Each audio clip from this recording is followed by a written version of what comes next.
Well, it's party time, Mom, so welcome to another episode of the Chad Prather Show here in the mothership, which is Studio 22. We are hanging out here. Puppet Master Mark driving where are we going today, Mark? You know what? I got so many things on my mind. It's a Monday. It's gone through the weekend. When I have this many days between episodes, I'm like, there's things I want to say. Yeah, it all gets stored up in there, and then you just have to let it out. And we traveled a lot last week, so there were a lot of things that happened in the news. We're going to go into some of those topics. We're going to get a little off the rails today. I've got hot news. Natalie sitting over here in the hot seat. Party Foul Steve at the Party Foul Pub looking all dapper and fine. Look at him with the tie. Yes. Got a tie on. It matches your Houston Astros. Oh. The Astros were not able to pull it out last week. That's okay. It's okay because they're going to be back in the playoffs next year. I still support my team, though. But I'll tell you what, man, got to give it to the Washington Nationals, man. I mean, what a story of them coming back.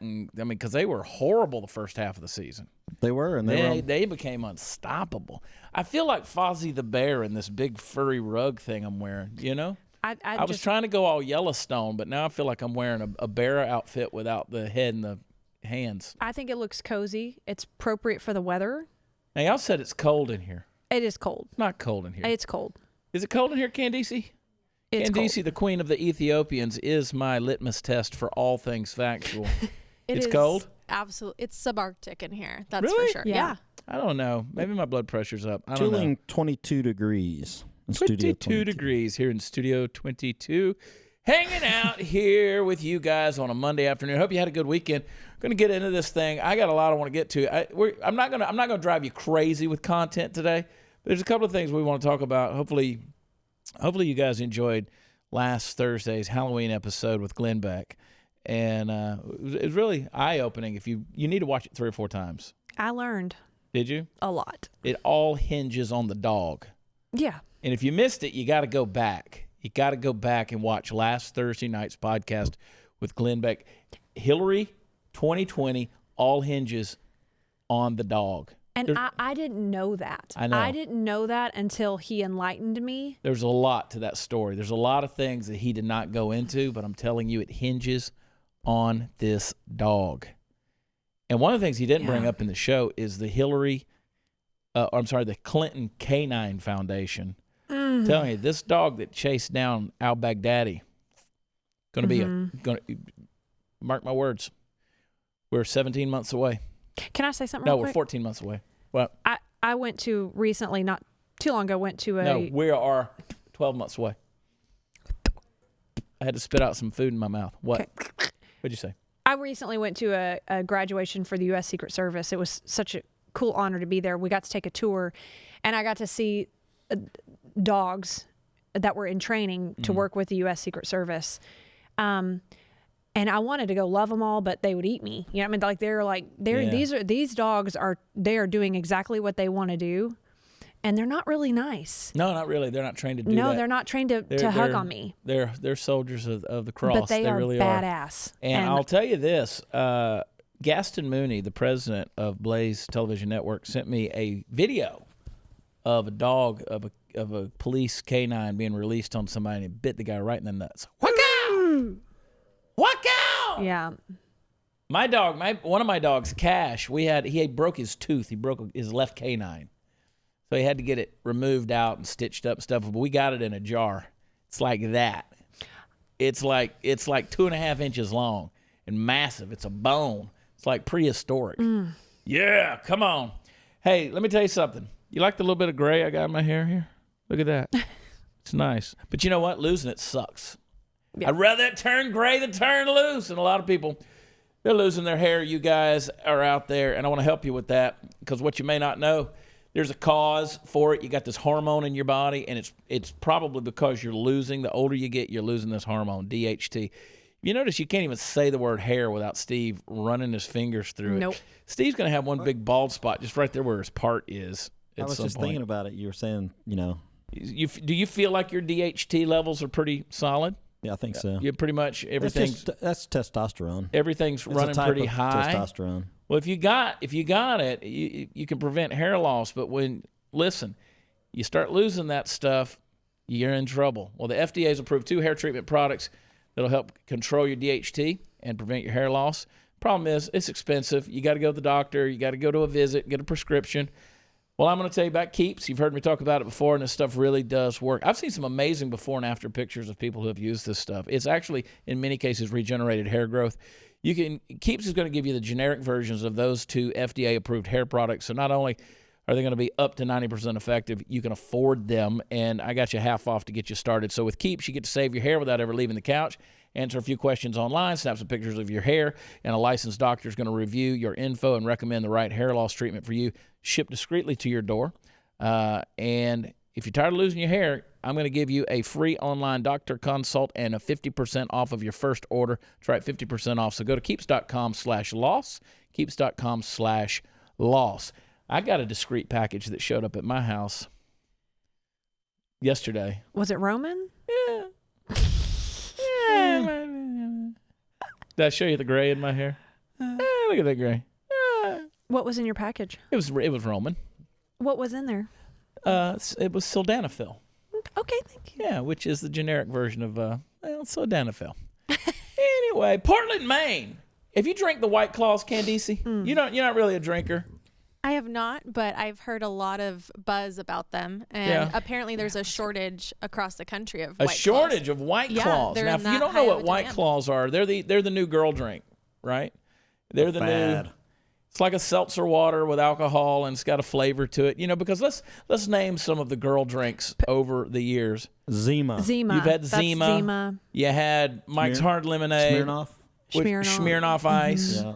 Because I've heard that Coors Mike's Hard Light. Lemonade. What? Coors Light. I've heard that Mick Ultra. I've heard that the Mike's Hard Lemonade will get you set back. Like it'll get you bang bang. I don't know. I've never tried that stuff. I really have no desire. I don't know. A lot of them are too sweet for me. Do you have a girl drink that you drink? I don't drink. That's right. You don't drink. But I've tasted that stuff, and I totally understand why it's a girl drink. I like the sweet. You said you don't like the sweet, but I love sweet, so that could get me in trouble really quickly. Candace not really a big drinker. Mark not really a big drinker. Mark, you'll have a beer every now and then, every so often, right? And that's but this stuff, I had a sip of this White Claw because Matlock and his wife came over to the house. Steve, you were there, and then she left them. She drank one and left the whole 12-pack in the refrigerator. So there they sit. So if you want to, I'm going to put them on eBay. Charge a premium for these things because there's a shortage. But it's kind of like a seltzer water with, it's got alcohol in it and blah, blah, blah. And so these girls have gone totally White Claw, right? I mean, that's just become the thing. And so there is this saying that says, they've kind of been doing this thing, a popular saying, ain't no laws when you're drinking claws. Well, the Portland, Maine police came out and said, they said, we've been made aware of the saying, to clear the air, here in Portland, laws still apply even when you're drinking claws or drinking anything else. Retweet to keep your, quote, bros out of trouble. Now, that's funny. That's funny. I love to see a police department with a sense of humor. That's, So Rebecca Jennings with Vox, she described the drink. She said it's water with bubbles that also has alcohol in it. Seltzer has been very popular for a while, and now this is seltzer that gets you drunk. Ain't no laws when you're drinking claws. That's true. Cider was a big deal for a while too. I think it's still a big deal, but that's kind of become a man's drink. They started making that stuff legit. Like potent, huh? Yeah.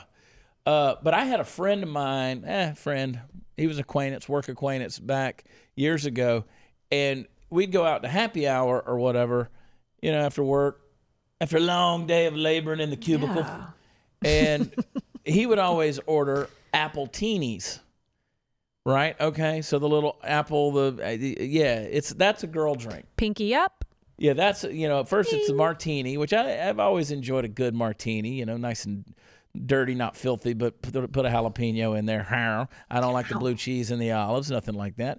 But you're going to do that, and I used to tell him, I said, you don't need to go into public, because he was a single guy. I was a single guy, and I'm like, don't order apple teenies. He goes, but I enjoy them. And I said, it's not a good look, man. He goes, no, man, girls respect a man that know what they want. And I said, yeah, if you're talking like beer and shaving cream and an axe or a gun. Yeah, they like that. Like when you're in flannel and like, I want my denim dark. But when you're drinking an apple freaking teeny, man, you just look like a girl. No offense to girls. But if you're a man, you shouldn't look like a girl. And this guy would just get hammered off of apple teenies, these green martinis all night long. And so every time we'd go out, he'd be like, man, girls respect a man and what they want. And all these girls, I'd be like, what do you think about that? And she'd be like, what a douche. How many guys bought that guy drinks? Yeah. Did you ever buy him one? No. I never saw him with a girl, so I don't know where he came out with a philosophy of what girls want. I really don't, man. That's crazy, crazy deal. Get to that in a minute. Did you know that Amazon, I went on an Amazon binge my problem is I get on airplanes and I get bored and that's when I start thinking of things I need or want in my life. Like what would make mostly I think of in terms of what would make my life easier when I'm traveling and things like that. And I don't like going to stores because I don't like being around people a whole lot unless they're buying tickets to the show. Well, it's like those travel mags in the back seat of the airplane. Oh, they just tempt and you're like, oh, I want all of that. I need it. And they used to put the Sky. Some airlines may. American doesn't anymore. Just those shopping magazines. Sky Mall. That had the that's what Sky I'm talking Mall. about. That had all kinds of crap in there. You know, like these things that you could inflate. And it would just be like a globe around your face while you're sleeping. And so if you fall over, it bounces off the. We need to seriously invent a better way to sleep on a plane. Yes. I have seen the craziest crap, Steve, advertised. Like they had that big blow up pyramid that you laid forward on. Yeah. Yep. On your deal. There's 2 double vodkas and you're good. Something that you hook to your body, and then there's something here you just lay forward. Well, and then I saw another thing that you hook around the back of the seat right there that goes around your neck. And I'm like, yeah, that just doesn't look healthy in turbulence. As soon as you strap all that in, that lady next to you has got to get up to go pee. And I sit on the aisle seat. Well, we sit on the aisle. We tend to sit on the aisle seats. But you know what I have found here recently is a lot of times because of how many miles we fly, we get upgraded quite a bit to first class. I'll catch myself after a 2-hour flight or whatever about to land. I'm like, I never even reclined.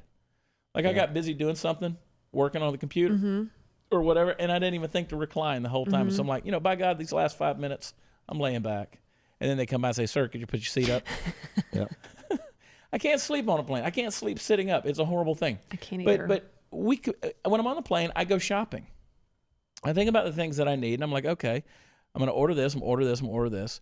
And Amazon makes it too easy for you to buy things.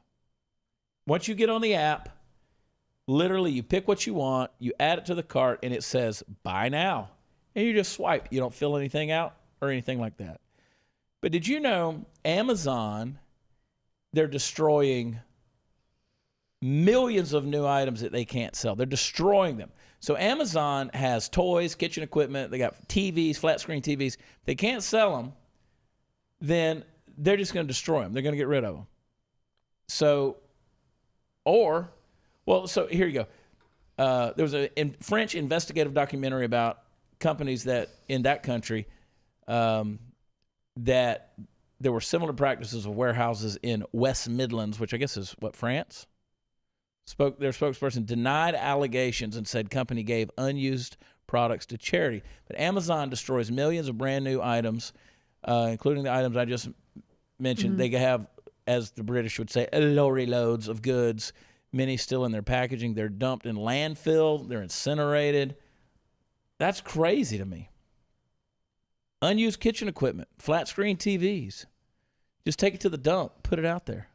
Well, they just had a deal come out the other day about the supplements and stuff you buy on Amazon, about how much there's so many of them out there that are not legitimate supplements, like vitamins and stuff like that. See, all that stuff makes me wary. Yeah, it does. It's like I read all the reviews on vitamins and the supplements that are out there because anything will make you lose weight. Look, bottom line, you got to stick your toes underneath the couch, do some sit-ups. You got to exercise a little bit. My stomach's growling right now. I know. Because you got to burn. Sorry, Mark, if you keep hearing that. It's good for you to be hungry. You got to burn more calories than you take in. Than you take in. And I'm at a point now where, Like I've decided that I'm backing way off / quitting the booze in my life. And so now I'm almost giving myself permission to eat. Like, and I'm afraid I'm going to explode. Like really, Candice, you like really explode. I'm worried about this because we all have that thing, you know, where we find our comfort. Yeah. So we'll see what happens. 1,000%. I've tried to.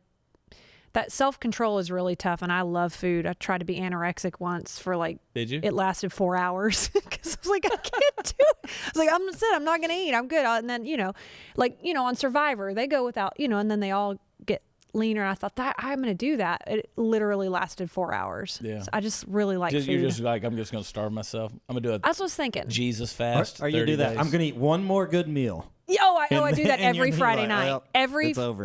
Every Sunday night, because I always start a diet on a Monday. Yeah. So every Sunday night, I'm like, okay, I'm gonna eat whatever I want because this is it. Yeah. And then it doesn't happen. It's hard. Speaking of bad ingredients, DNA testing has revealed that a third of the migrants trying to come into the country faked their family relationships with their kids. Wasn't their kids.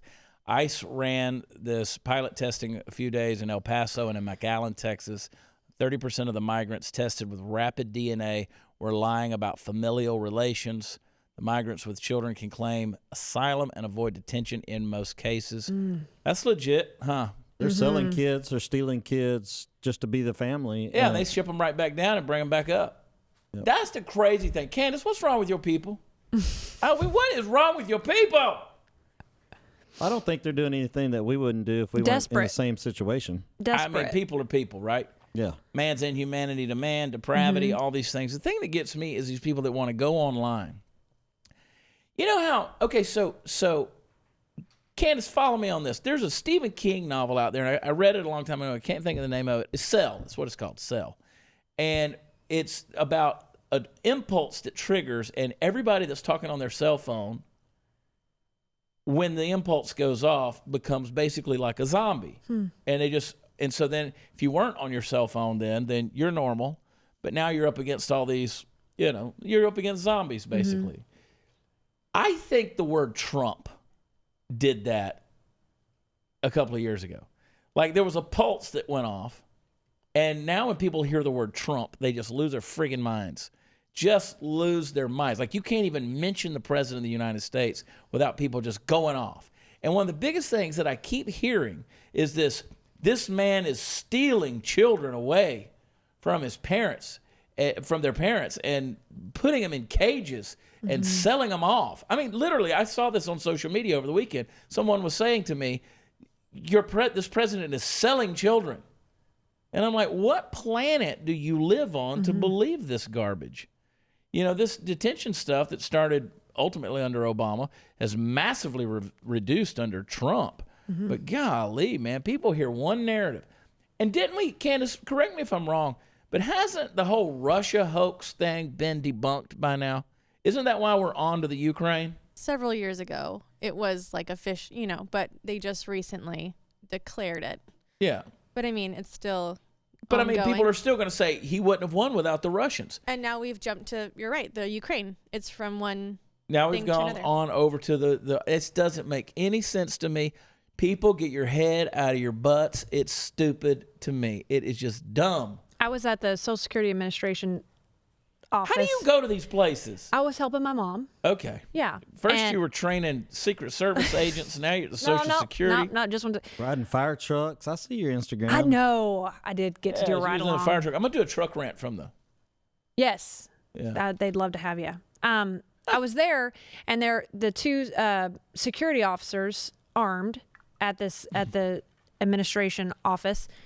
They were great. I ended up visiting with them because I'll talk to the wall if it'll listen. And this guy, his parents, he moved here when he was 11 from Africa. And I asked him about parents became citizens. They lived in New York, and he's a citizen and served our country in the Army. And I said, how was it coming over, from Africa? And he said, it really wasn't that bad. Yeah. My parents went through the process, Well, I told you about immigrants that I know who have come in, and you're like, well, I know it's a hard process. And they're like, not compared to where we used to live. That's what he was saying. He said, and I served our country in the Army. Yeah. And now he works. Yeah. Now he's a firefighter? He's working for the government. Oh, Social Security. Social Security. Yeah, he's a security officer there. He's great. Awesome guy. Name's Chad. Named after his own country. Nice. There's a million immigrants a year that do it legally, right? Absolutely. So there's a million people before whoever's trying to do it illegally. How hard can it be? Got to wait in line. I'm all for you. I feel empathetic for you, but I just quit. Like this whole Trump impulse when people hear that name and they're like, they just lose their freaking mind.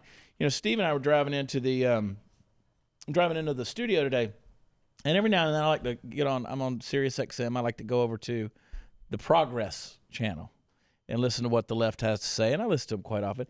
And I mean, they're like, F Trump, and don't bring your effing this to the city, and don't you come to California with your effing rakes about our wildfires stuff. And I'm like, when would you ever hear a conservative pundit who would just go off like that on a nationally syndicated radio show about Obama? You just didn't hear that kind of stuff. These people are triggered to the nth degree. And look, I got people, I want to go off for a little bit on social media. Did you hear that? Did you see the lady that called me fat, Candace? Yeah, you can't. Oh, girl, go on, get out of here, Candace. See, Candace got so mad. She's so mad she left. She left the room. The woman who said, Chad, I used to like it when you did little short truck videos and you were funny. And what'd she call me? She said you were it wasn't ripped or cut. It was, I was something talking about how chiseled. She said you were chiseled. Ranter. Okay. Yeah. She said, I like that. But now, you gotten chunky and angry. She said, you must be hangry. And I said, well, you're old and crotchety. And so then it went on to give her like 750 comments underneath that. I can really ruin your day. Yeah. I can really ruin your day because all I got to do is comment under one of your stupid comments, and it's going to make for a bad day. Mm-hmm. Had a dude yesterday, a couple days ago, who came at me about a post that I had made. And he said, well, that happened 2 months ago. And I was like, well, I'll make sure to run everything. You write a new material. That story happened 2 months ago. Well, it was still relevant today. And I'm like, well, I'll just run everything through you from now on for your approval. And so now everybody started jumping his ass, and he was just like coming back at him. You're a bunch of sheep. Chad doesn't know what he's talking about. Chad's just an opinion person. He's not affiliated with any news organization. Yeah, he's not a journalist. But you're following him and you're listening. I'm like, and bro, so are you. Yeah, that's what I'm so saying. are you. Yeah, I mean, what's the you are point? following him. And these people are losing their freaking minds. And so he's just doing this long stuff. Well, he keeps bringing me up. And finally, this went on for like 18 hours. And yesterday morning, I commented on there. I said, dude, if you invoke my name one more time, I have no choice but just to boot you. I've let you say everything you want to say because I try not to block or ban anybody. Sure. I'll let you say what you want to say. And, and he's like, well, as soon as your sheep quit, then I'll quit. You feel me? And I was like, yeah, I feel you. Bye. Delete. You're out. And so. Did you block him? And so he sends me a personal message that says, don't piss me off, Chad Prather. You're not that big of a deal. And I'm like, well, you're holding on by a thin thread there, bro. For 18 hours of your life, I was a big deal. Yeah, apparently but he so. felt the need big enough to deal to consume you. To send you a private message. Yeah. He felt that. I mean. People are funny. And I get that stuff all the time. So you have to block. And then you can ban from the pages.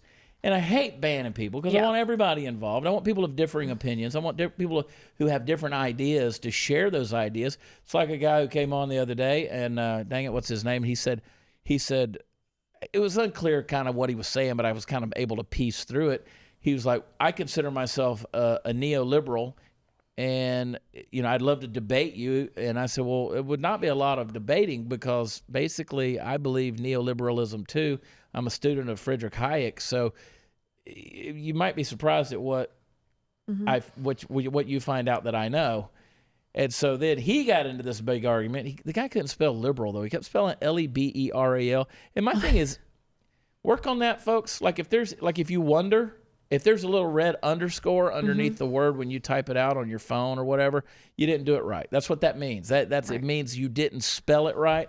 So jump on the Google and try to figure out the spelling of that word. It'll correct you. It's not that hard. It's really not that hard just to figure out how to spell something. But that's beside the point. Especially if that's how you identify. If you identify as a neoliberal, learn how to spell neo-liberal. Like, you're not a liberal. You're not a liberal. You got to be careful when you say that, because that could be like a lesbian mixed with a liberal, which you're a liberal, a lesberal. I don't know. We're making up words now. I love this. This is the beautiful thing I like about the Chad Prather Show. They told me to sit up so that people could see my handsomeness. See, like, but lesbian, I feel chunky because of this lady. You're not fat. Oh, I'm not fat, but I am chunky. Like Fozzie You're still the in the bear. same pants. Yeah, now, I don't know what the button's saying, but yeah, they're the same pants. I wear stretchy pants.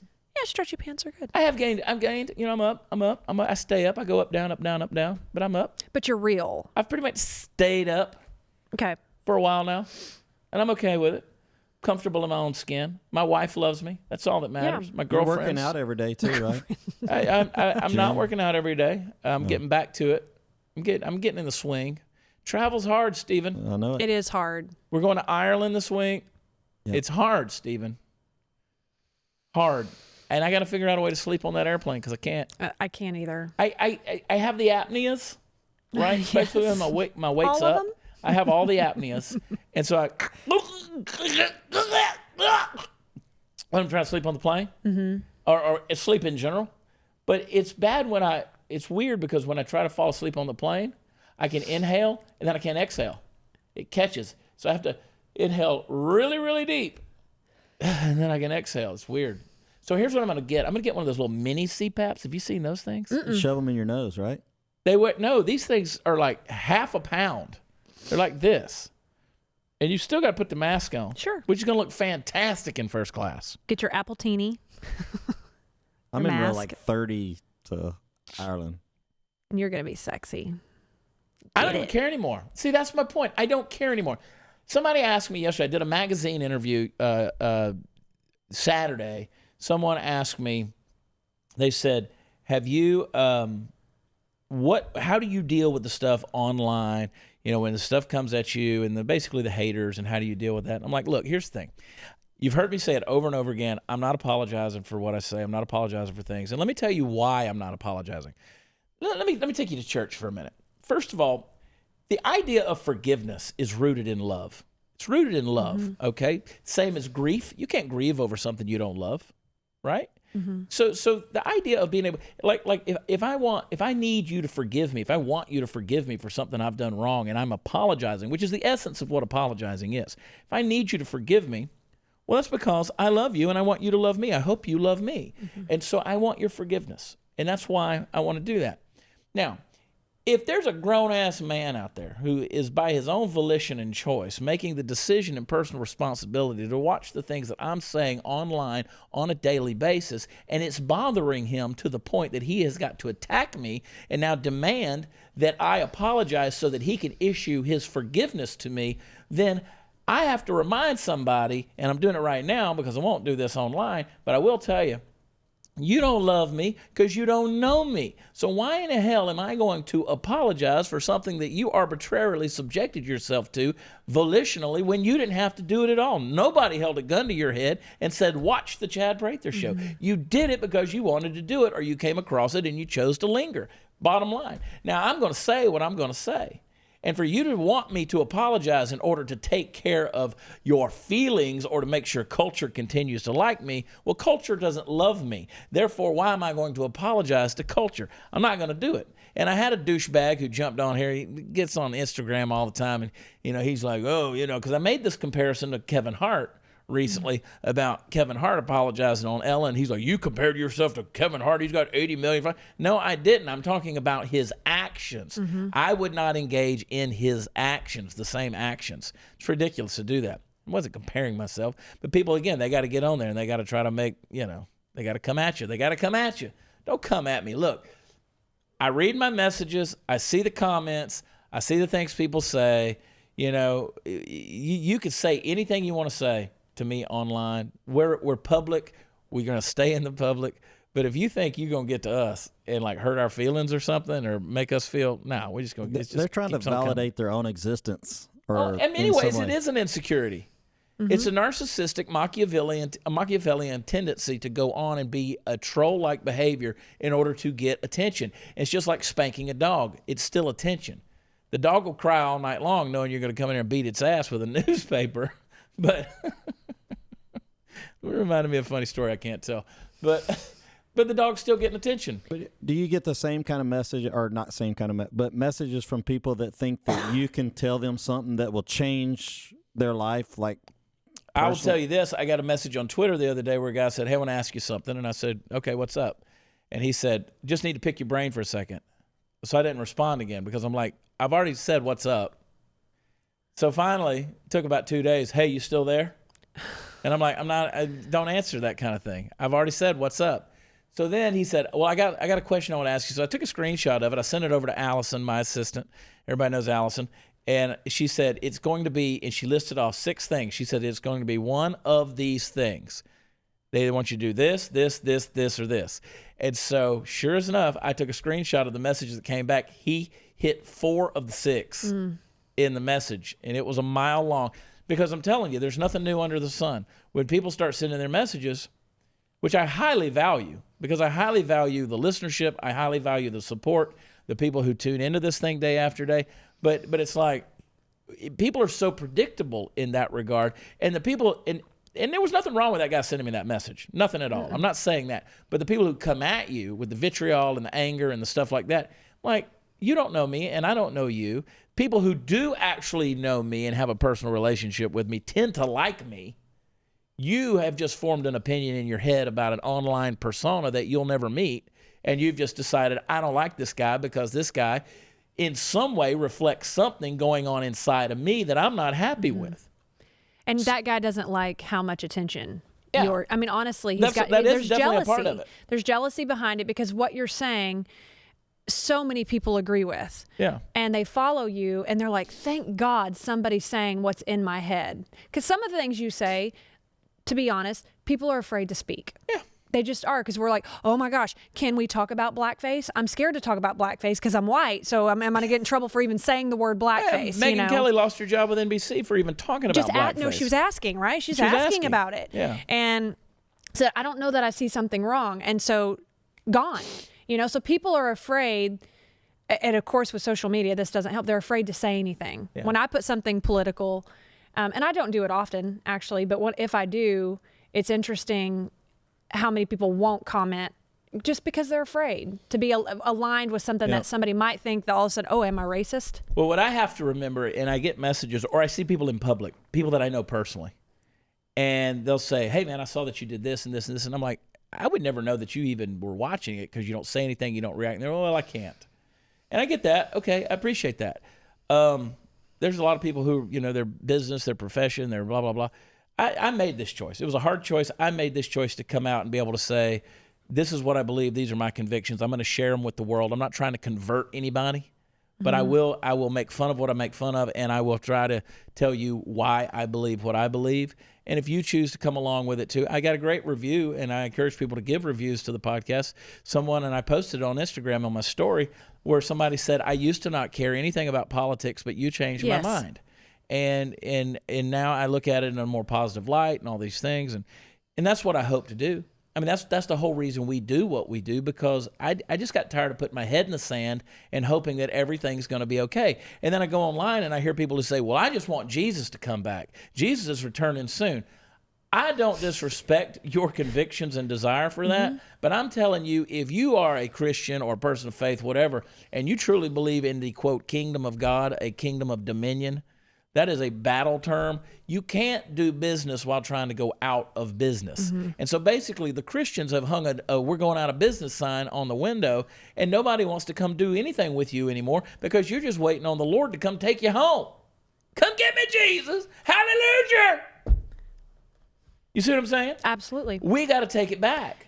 You've got to take it back. Did you see over the weekend there was some weird ass person sitting on the bar that had the little Halloween thing of a pregnancy, and had a pregnant belly, and took a knife and stabbed into it and peeled a bunch of guts out and took a baby doll out and was like licking it and had all the did not see that. umbilical cord and stuff. And everybody in the bar was just cheering and cheering and cheering. And I'm like, you people parade this crap around. I'm like, the devil walks among us, son. And then I'm like, yeah, but y'all gonna get mad about Covington kids and MAGA hats and Russia and Ukraine and Orange Man bad and all this stuff. But you guys are gonna keep. And then you had the tranny. The transgender vestite, whatever freak it was, who's reading a book to kids and spreads open and their ding dong falls out in the middle of the kids, story time. Now that's the Christmas shoes right there. All of it's all fake. Every bit of the fake outrage, the fake hate, the fake like. But I don't think it is, Steve. That's the thing. I don't think it is. I think that in many cases. It is, because it gives people a sense of like people like Tom Arnold and Alyssa Milano and Michael Rappaport, these people who get online, Rob Reiner, these people who get on Twitter and just lose their freaking minds over Robert De Niro. Like a lot of that is they got a little bit of attention from it and they're like, ooh, now how am I going to top it? I got to top it. And it's popular in their circle. It is, and I'll tell you why here in a second, because I got a theory on that when it comes to Trump. But the thing is, people out there, they listen to this and they become rabid believers in it. Like, oh my God, this orange man occupying the White House, the Oval Office, is going to destroy us all. Going to destroy us all. And so when you throw things around about traditional values or anything, see the people in Hollywood, they look at Trump and to them, he's one of them. And he betrayed them. And so you take a lot of these people out there, like, your George Clooney's of the world, and I'm just throwing that name out, who are going to go, this guy? Because let's face it, Trump is Trump. I mean, Trump is just like the dude that came to the party and everybody loved him. And yeah, he was probably, they made fun of him a little bit, and he was just Trump because he was Trump. But they going to get that selfie with him. He was Trump. He came to the party. He was one of their guys. And now they're looking at him going, who the hell are you? Can you imagine one of your siblings all of a sudden, or your cousin that used to come and sit on the couch and eat all the fried chicken? Like, who ate all the legs? Earl did it. Early Johnson did it. And you're like, and now he's president of the United States? And you're like, are you kidding me? What the hell? My cousin who used to eat all the dark meat is the president? Of the free world. And see now, Hollywood looks at that, and the left looks at that, and they're like, whoa, who is this guy to be telling us anything, to be blowing up al-Baghdadi? And that's just a theory, Prophet has no honor in his hometown. But whatever. But back to the pulse. You say Trump, and people lose their freaking minds. They lose their minds. You can hang your ding-dongs out and walk down the street in front of kids. You can stuff dollar bills in a garter belt of a kid who's dancing is 12 years old. And if you say anything about him as hate speech, you can sit there and listen to Greta Thunberg talk about ruin my while she's on tour. Yeah. So where is she, Candace? Does anybody know where in the world is Carmen Sandiego? Well, she wanted to be back in school. Yeah, well, I don't think so. I've never known a kid who wants to be back in school. She hadn't been back to school since. No, she ain't been back in school. She's too busy making a worldwide tour. Well, cranking in the cash. Week, what? As of last week, she rejected a major environmental award that had like a big prize to it. And so she declined receiving the money or the award in lieu of politicians accepting and realizing that climate change is happening. So that was last week. She rejected the award. Yes, she rejected the award, and it came with $52,000. She also rejected that. She just said that politicians need to listen to the climate change movement instead of giving out awards for it. So there's that. She's still not back home right now. And I have yet to see, I don't know if she's made her way down through South America like she planned yet. We've heard of that. We would have heard about that. So she needs to pick up a trash bag and pick up trash along her way while she's going. Get out there with my boy Scotty Pressler. He's picking up trash all across America. I mean, here's a dude that's a dog walker from Virginia. He's cleaned up 500 tons of trash around America. Crazy. Went to the White House. You got that other kid that's invented that thing that helps take the plastic out of the ocean, and he's actually doing something. What's Greta doing? She's missing school. She's missing school and rejecting awards. All bark. Where's her bite? Well, here's where this climate change thing will take you. See, watching, I'm going to trigger them. You ready? I'm going to trigger them. Don't worry, we're gone in 2 weeks anyway. You can't do anything anymore. You can't talk about anything, can't say anything, because it's all going to affect the environment. Everything is. Infect was right. It's going to infect. It's already infected, but anything you do is affecting. Like us running these lights in this studio is probably affecting things. Oh, that reminds me. I just was reading over this stuff, and there's one about watching Netflix, how it affects the environment. I have to go through it. I got all this paper. I got handed a book when I walked in here Steve this doesn't morning. read. I can't find Can it. y'all imagine Stu Bergier doing this to Glenn Beck in the middle of while he's sitting there talking, and all of a That's sudden be why like, I'm not on the Glenn Beck show. just sitting there all of a sudden be like, oh, I'm reminded of something. Where's all the paper coming from? Maybe I'm making this up. No, I really saw read it. something. Steve, I'm getting to a point here. Oh, okay. Sweet Lord. Climate activists, they're coming for your binge watching. Yeah.